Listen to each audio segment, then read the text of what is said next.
They've got a hero on every rune. It will result in the 1-1, but they're going to try and go for the kill here onto Boom. Boom uses the Anchor Smash, but I don't think it's going to keep him alive. It's going to be First Blood going to Warwick in the middle lane. Huge for him. Brilliant start for Warwick. However, he's pretty low on resources, so he's kind of just running in to die here, I feel. It wasn't really an attempt for him to survive. I think he just wanted his resources back, no? Yeah, he just wanted his resources back, but I don't know why Celery took the kill. Like, Midman walked back over. Yeah. He was going to get the Lightning Storm to get the the free bottle. Give a first blood to the enemy team, but then your Leshrac still gets a bottle after the trade, and then Celery, slightly impatient there, just taking it from his mid lane. I don't think it's going to really change much because Lesh is already so invested in the bottle and already has an assist, but yeah, the small little things. Yeah, it could have been a dominating lane sort of situation, even against someone who has got that first blood, but it doesn't really matter if that hero dies, and it's an unfavorable matchup, which it is, so... I mean, the difference here, Warwick went for the full wand to then go bottle, whilst Leshrac went for the branches. So there is a 100 gold difference between the two heroes in regards to the bottle rush. And, mid-one technically would have had the bottle by his mid-tier 2 by now, so... Small ramifications based on the return kill there.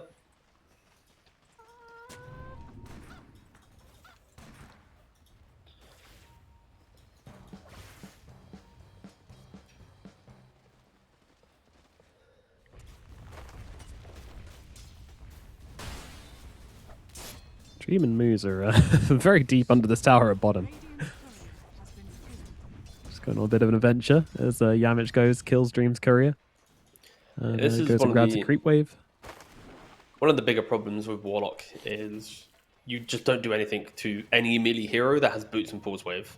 Like, unless you're already at the enemy creep wave and you can connect, you have no stun, you have no slow. Again, we're not talking about upheaval. Level 1 upheaval doesn't really do much.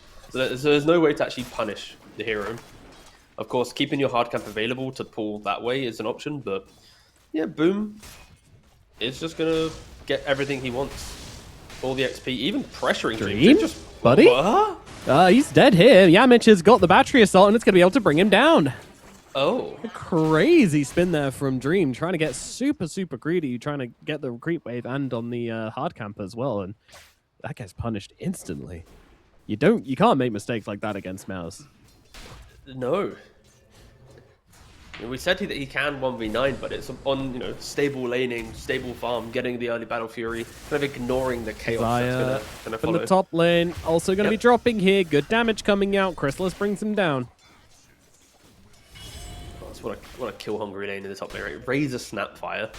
You've got Scatter Blast, Little Shredder, Plasma Field, magic damage galore, slows, minus armor, right clicks, like everything you want in a lane. That lane has is always going to be kill threat, and Skyroth Mage doesn't want to go anywhere near this, right? You get hit by any one of those slows, and you're in position to get right-clicked, you will just die. So Desire will have to think about his positioning. Yeah, so far MOUZ very happy with the laning phase. Even though they lost first blood, getting the return kills, and applying that sweet old pressure. I'm going to say it, Nomad, and I said it yesterday. I said it during Eastern European qualifiers for Dream League. Warlock is becoming overrated. People put too much stocks on the hero. Hot take. He's already overrated. I'm seeing him all the time. He never does anything. He just walks around and dies. He just waddle. Oh no, I'm getting ganked, Warlock. Help me. Alright, I'll either use my 3-minute cooldown ability or I'll just watch. But sorry, Warlock I'll give you like a 20 heal a second. Great, he's still thanks, very buddy. good though. That's the thing. He's very good in the correct lane setups, in the correct drafts. But when you're blindly picking him,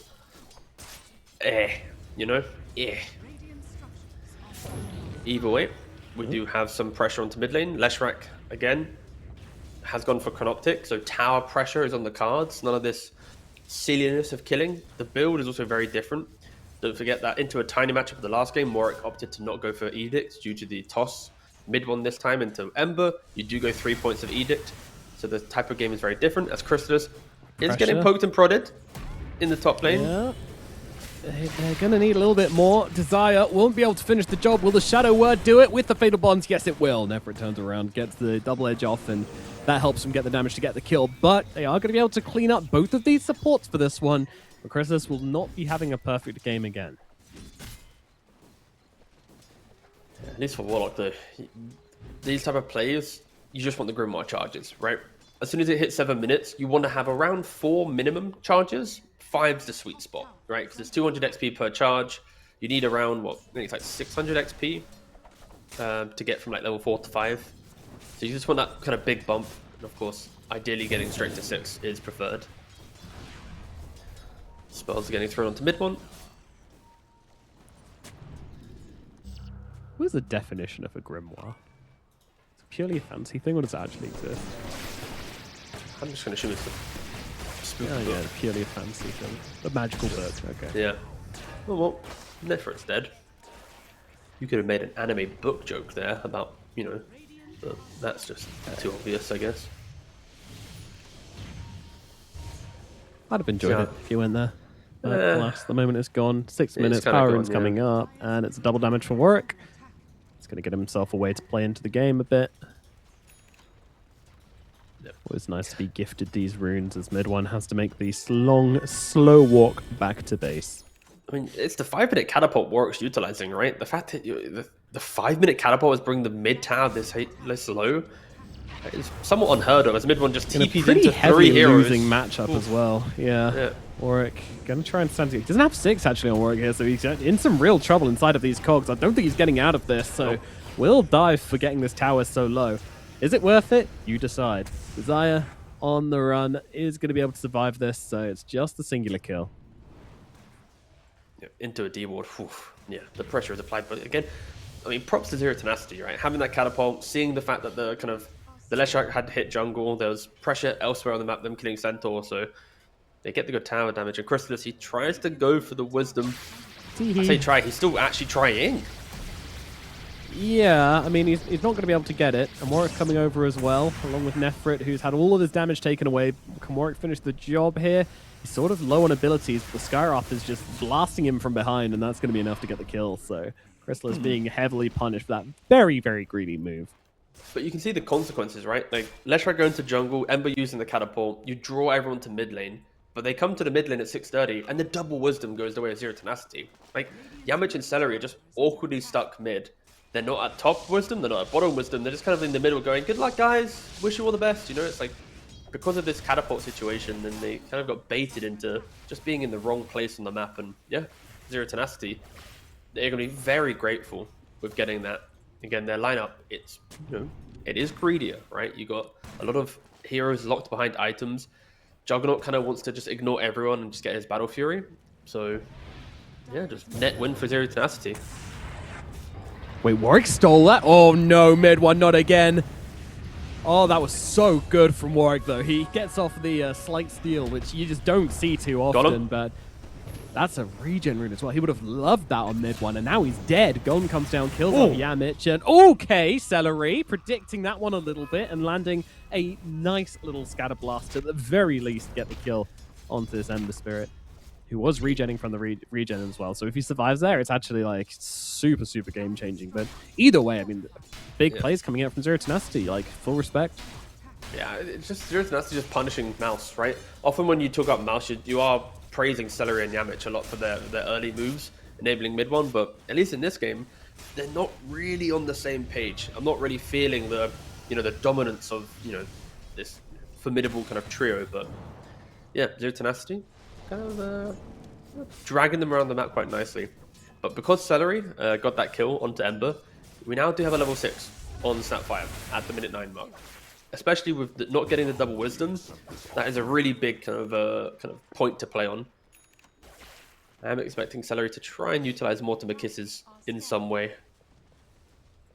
But I love the mid lane action, right? It's pretty much double supports plus mid, do everything you can whilst the other dudes just farm. That's pretty much going to be the game for the next probably 6-7 minutes. Yep, essentially. Hit them creeps. Hit them heroes. One him where everybody has one job or the other. Mid one really want to get to these Greaves nice and quickly. He is on the way. And mid tower Mech shuffle. Courier. Yes.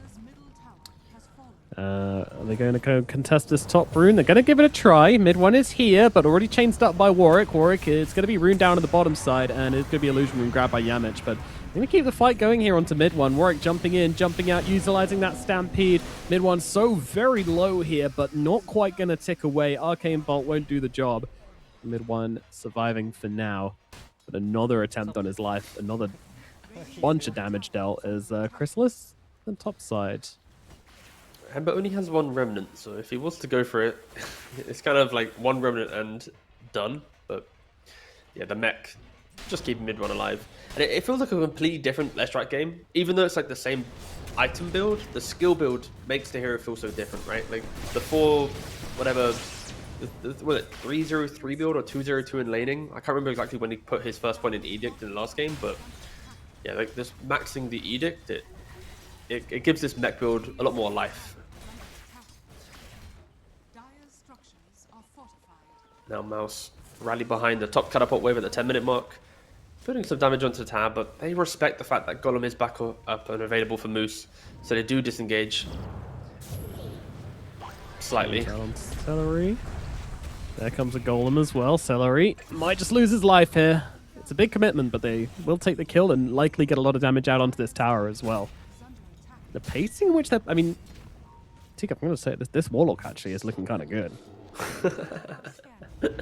I didn't think it was a game for it. I thought the tempo from MOUZ was going to be good, but oh, hello, Boom's turned up to this. Ravage is available, going to use it as the Ember zips away, so the only target here is Nefrit. And is he really a target? Some would argue, maybe not. No remnants. Getting chased down though, no remnants available. He is just going to fall. Mid one gets off some damage here, but now the Stampede coming down, they'll get the return kill as MOUZ will get the kill on to the Lesh. So both mid laners lying dead in the top lane. Fishes out of water. Dream continuing to try to amp up the pressure here.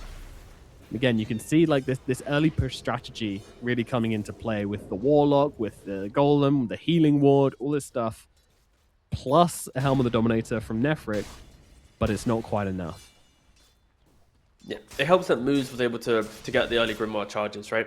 Now, if he didn't participate in a couple of these early kills, didn't get the Golem, it would have been a completely different game with how it felt. But the double Wisdom, the 3 Grimoire, 4 Grimoire charges, the fact that MOUZ doesn't care about using Golem, it is the correct way to do it. It's pretty much the only way to make Warlock feel like he has presence. And Celery, he's had level 6 for some time, but hasn't used the Moral Kisses, and his first usage is just a big, just fuck off to the top lane, get out of here.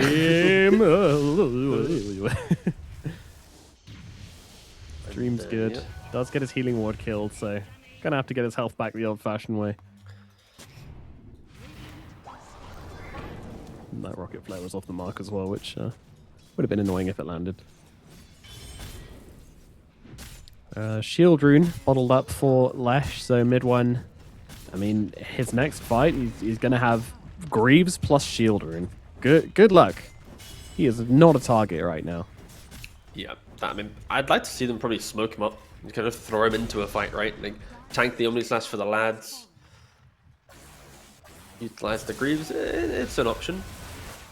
But the problem there is Mono Kisses on cooldown. There's these small little things that might sour the move. Boom, walking on the tower, getting the gush on the Scarif Mage. Mid one. Oh wow, they even used Stampede to keep him alive, yeah. Yeah. And it looked like a... We're in a Mexican standoff here, T. Who's going to shoot? I'm going to shoot. The silence on the Lashrak was kind of annoying, because mid one just sits there wasting all his mana, so even though it doesn't really stop him doing much, it's just a pain in the ass on the way out. Got to give props to Warwick. He keeps getting these runes. He's like slighting, getting runes. It is tasty. Oh, my favorite ward of the game has been placed, by the way. Next to Right of Desire. The Dire ward in the south from here. Let's move the camera south. This ward. It's so beautiful. It like hugs the tree. The casual sentry that people always put on the right-hand side. Like that is the default sentry, and it's always out of range. So this is beautiful. How dare you go to sleep? I just wanted to share my favorite ward. Yep. Thank you. All right, supports. you that's support slot right there. Yeah. It's beautiful. Anyway, you trying to snooze on my my wards, but that ain't it, boss. Sorry. Sorry for enjoying an art form. That's a wonderful ward. It's a great ward. The best ward, some might say. A generational ward, maybe. Mystic Flare coming down onto Yamage's head. That ain't rain. That's some magical spears. And he's now dead. Mid one watches and laughs. Gives him a Greaves, and that's about all we can do. Will not be enough to save him.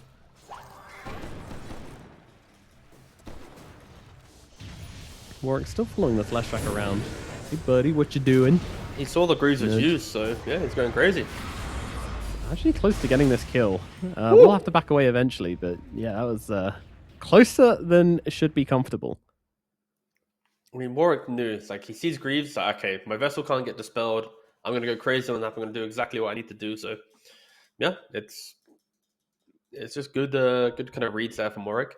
In the scoreline 4-3, not looking the greatest, but he's doing what he needs to do. His job is just to create moments, to open up the game, to buy time for others to feel good. And if you want to create some moments, the tickets for ESL 1 Birmingham are now on sale, where you can come and enjoy some moments. So go and check those out. I don't know what I'm doing. That's not even licensed. What are we doing? I don't know.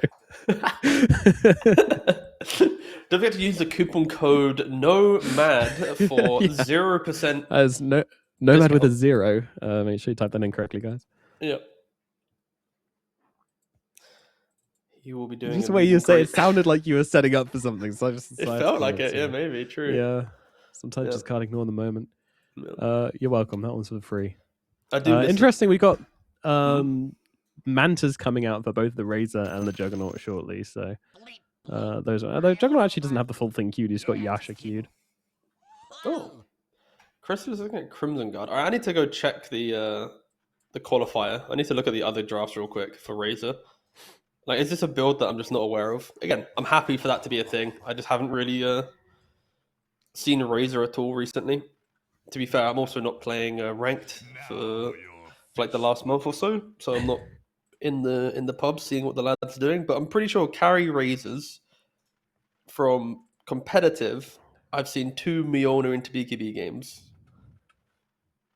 Let me just have a look at some other games real quick. Yep, in South America, 3 players did it. Technically, one of those was North America, but, South American team in North America. Reconics, they qualified from SEA. What are they going to buy on a Razor? Offlane, they bought Crimson Pipe, but it's an offlane. Gamer Legion lost to Rottweilers with Razor. What do you think he bought? Just so I include you. Dagon. Oh, Dagon Rapier. That's a great suggestion. Let me have a look. Opening the tab. He went gateway for it. Miona BKB. So pretty much every carry has gone Miona BKB, and then the offlaners go for like the Crimson Pipes or as AC. But this is Western EU, baby. We're hipsters over here. So now we're going. We've got our oak flat whites. Ooh. And we've got our crimsons on Razor. Yeah, so Manta into Crimson, then going potentially back for your Miona. That's what his quick buy is saying, at least. Of course, quick buys can be deceiving as Jamich jumps onto the Centaur, Stampede and cooldown. Yeah, he's buying space with his son, but unfortunately it's not going to be enough. The Nefrit will die, and his son soon afterwards, so... Kill up in the top lane. Manta finished on the Razor. They're about to hit some timings here on the side of MOUZ. Question is, how hard do they want to go on these timings? Is it a shove down waves? Is it a just keep on farming? Is it go kill the Juggernaut? I don't know. That's what we're going to find out.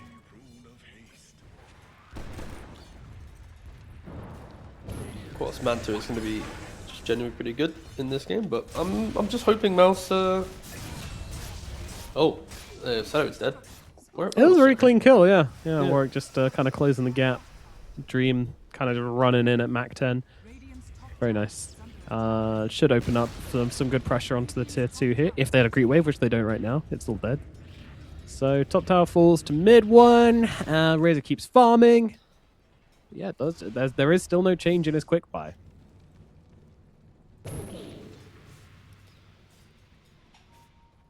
Oh my god, he's purchased the Ring of Health. He's doing it, guys. He's building the Crimson Razor. Does he just want to link the Jug, tank the Omni, and then come out the other side? That's got to be it, right?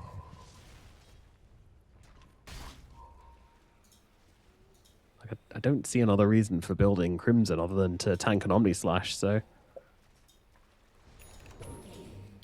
Yeah, we'll see if that works out. That's about it, yeah. I mean, it's like slight chip and making Lesh feel better, right? It's like every time fighting you Golem. Yeah, I mean, every time you look at one aura, you want to have another aura, right? Because as soon as you get, like, 3 auras, you're kind of spooky. Get the Greaves, get the Pipe, get the Crimson, and then you go, right? And guess what? They got the Pipe on the Tide, the Greaves on the Lesh, the Crimson on the Razor. Like, they are playing for the holy trinity of aura, and off we go, so... It is kind of funny, yeah. It's like every game you have to work out between your mid laner, your safe laner, and your off laner who's buying which aura. Yeah. It really is an item build that kind of instigates clean aggression, right? Because if you buy these items and fumble the fight, you are going to look at your team going, why did we just invest all this into a losing skirmish, right? But it can be overwhelming. It can really break someone. Like Sky Warlock, they're not going to be happy into this, right? Even though MOUZ, what the? I say MOUZ, yeah, I mean MOUZ, sorry. That's a Golem, I would say. That's also a Kisses. Right, both fives are wildly using their ultimates here. I mean, at least Celery got a kill with this. Yeah, that's true. Good point. Golem, that was like a warding Golem, I think. He's like, I meant to place my Observer Walk. Sorry. Jesus. Spells are getting thrown out. Woo, Mike. Woo.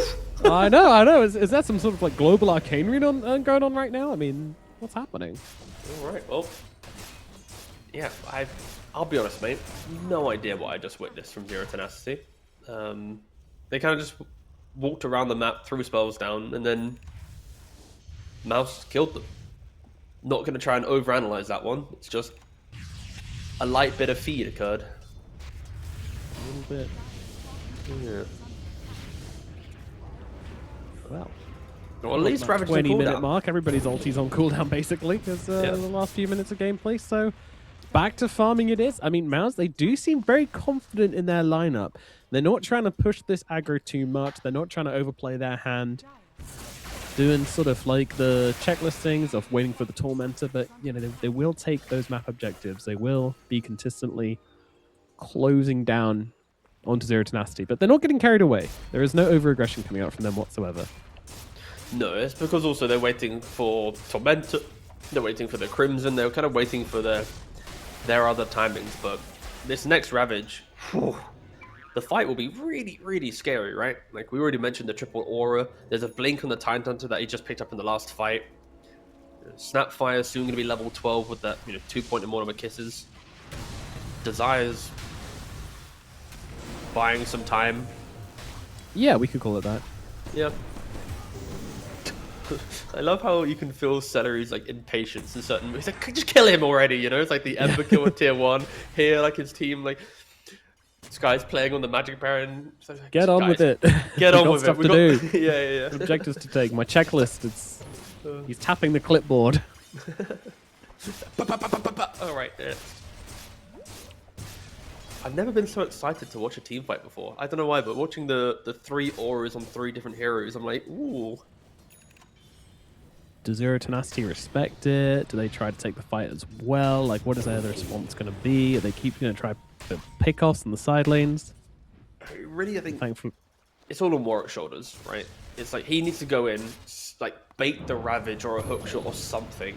Maybe even a couple of the aura. Like, see the barrier from the pipe get used.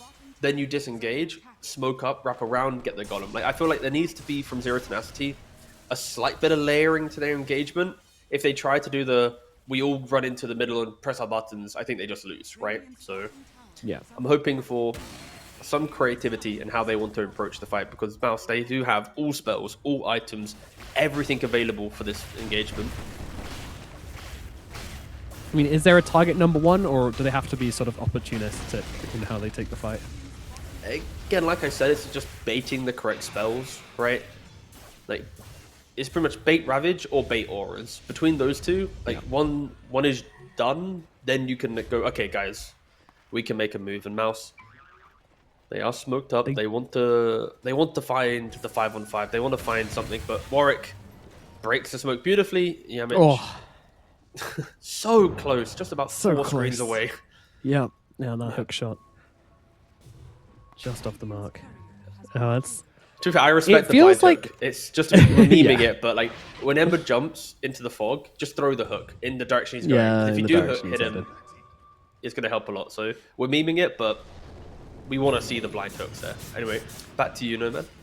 Thank you very much. Yeah, they do have the tools to bait stuff out and reset. You know, even with more than just Warwick, we have a Juggernaut with Spin. We have a Stampede. You know, Spin Stampede is a really easy way to get out of a fight. And I think trading Stampede for a few auras and a Ravage is certainly going to be worthwhile. Oh, But MOUZ. yeah, You've just got a gem, brother. Can he make it on the courier? He can't. Oh, MOUZ! Oh, yeah, that's a bad one. that's his big moment. As much as it's like for a 5-player, if you're investing in a gem, like he's doing the cool plays, he's keeping his courier next to him. He wants to be able to, you know, of course, like throw it on the courier, send it back to base, you know, give some life to this map. But MOUZ, they smoked from the bottom side of the map all the way to top, through the twin gate, back down to bot to get the kill. So that is going to be just so damning for him as MOUZ get the kill, get the gem, and walk straight into Roshan. Roshan's lair. Ooh, One of his scan layers though. actually has Hold 2. up. Yamich, he's checking for the ancient farmer. He sees Nefrit, gets the hook shot. Gonna probably bait out a stampede here. That's what he's after, isn't it? Nefrit's struggling to get out, but will eventually do so. The rest of the team, they're coming over, but Yeah, you know, Tide there's has no... blink. Oh, okay, he also has a dead in the water. Golem gets dropped from MOUZ as Centaur's still trying to deal with this anchor, but he's not able to do so. Another Cogs with the kisses coming through. Nefrit is going to die for this. Just a really beautiful scan from MOUZ there. Like whenever you have like gap closing heroes, it just makes the map feel so restricted, right? If they're utilizing scan beautifully, if your team's AFK doing like an objective or something, that one player has to start thinking of the next move, the next 2 moves. Because if everyone's focused on just Roshan, waves will get skipped. The map will feel like you're not really progressing. But yeah, great scan, great map play from Yamich. And of course, Boom to follow through and help get the kill. And Celery, of course, from the the downtown Mortimer kisses. They're just so confident in how they play. Like they clearly came into the game with like this is our item builds, this is our game plan, these are our timings, and they're just doing it. They're just playing around it, forcing out a glyph very early on. Of course, the value of Edict. And Mid1's currently playing with about 150 bonus AoE with the Gleipnir and with that innate of his. Oh, Omni Slash is being straight up insta-drop with the faithful bonds. I mean, is it? Oh, the Ravage! It's perfect! Juggernaut, he's in trouble. Or is he turning around with a spin? Trying to fight up into this, but he needs to get back onto the high ground when that spin ends. It's exactly what he's going to do. Boom, jumping across onto Warwick here. Warwick, he needs to get that anchor off, and he's not going to be able to do so. He is dead, but will they get any return kills here? It's only one hero dead at the moment, and that hero has an Aegis. Look how low they are on the side of MOUZ, though. Can they really take this fight? Dream trying to be the guy, trying to be on the front line. Look at that massive splitter coming out with the Gleipnir coming down as well. Desire, he's in trouble. He's dead. Dream can't do it all. He can't be the man to keep them in this game at the moment. Now, the tower starts to drop the Juggernaut. All he can do is run around and look cool, but he can't attack anymore. Like, how did no one die? Obviously, the answer is they have the all the auras. Like, Got the what? auras, baby. It's like the butterfly tanning on Jug, like 5-man Omni Slash, Battle Fury with bonds. But there was just no more follow-up and Dream. Yeah, get Dead in the water. Splitter. He's dead. Bye-bye, Jug. Oh, gosh. It's all falling apart. I hate it when aura drafts work this well, but I also love it when aura drafts work this well. It's a duality of man in play. Like, they just needed like one more anything, right? Like the Warlock and Jug were doing so much work. Like, of course, as soon as Zero Tenacity watch back that replay, they're going to see someone in some position and go, that guy, if you cast that spell or you do this move and do that, like everything will change. But they get kicked. Oh. Yeah, well, hopefully it's a bit more PMA, but like, that was the comeback moment. That was like everything in the game, the draft, the play, like the Juggernaut is like, you're playing for this one moment. You know, the Omni Slash to break the tempo, to break the the kind of mid-game itemization of MOUZ, but MOUZ just brush it off. 30 seconds for next Ravage. They're taking mid tower. Boom being a bit cheeky. Again, he does have the pipe and the blink, so he can get away, but still, you gotta feel so bad for Zero Tenacity. That felt like it was the moment.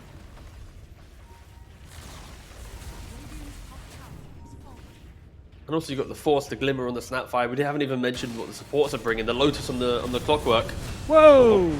Alright, nice kill onto Yamich there. Start things off. There comes the Golem. Fatal Bonds is out as well. Another Omni Slash is going to come out. It does damage. You know, it gets them all down to about half HP, but when he comes out the other side, what are you going to do? Dream trying to stand his ground, trying to fight up, but he just can't do it. There's not enough in the tank for Zero Tenacity. And once again, MOUZ make the incredible gameplay of just standing next to each other and popping all their auras, and it is enough to stop the damage from Zero Tenacity from killing them off. They win another fight, and with it, probably the game. Zero Tenacity, their chance at taking these qualifiers, at taking another step forward here, it's looking like it might be at an empty. It's an unfortunate way to go out, but against MOUZ, it's still a very, very strong opponent. They're going to be learning a lot from this series. You know, maybe the triple auras are too much to handle. Yeah, what a even though it's not the most fun in regards to itemization, no one's happy to talk about auras, but the way that they bought the auras, I don't know, it is refreshing. It is cool, isn't it? It is very cool. Crimson working so well this game. It's the game-winning Crimson. Well, technically it's game-winning anything, because, you know, if they are to win the game, then, you know, the game-winning win lace on less rank, the game-winning, you know, mana boots and snap. Thing is, they probably won't come high ground for this final lane of barracks. What do you want about? They're literally hitting it, Nomad. What are you yapping about?